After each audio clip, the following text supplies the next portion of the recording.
special weather statement from the National Weather Service. A line of snow showers will affect northern Trumbull, northern Portage, northeastern Huron, Erie, Geauga, Cuyahoga, northern Medina, northern Summit, Lorain, southern Ashtabula, southeastern Erie, and Crawford counties until 10 a.m. Eastern Standard Time.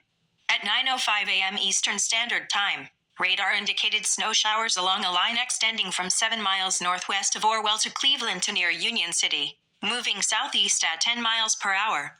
Hazards include winds to 30 miles per hour, visibility dropping to less than a half mile, a quick coating of snow on roadways.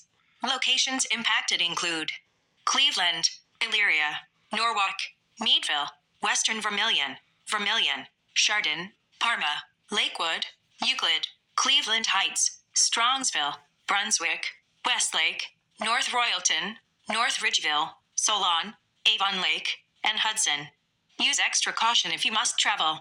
Rapid changes in visibility and potentially slick roads may lead to accidents.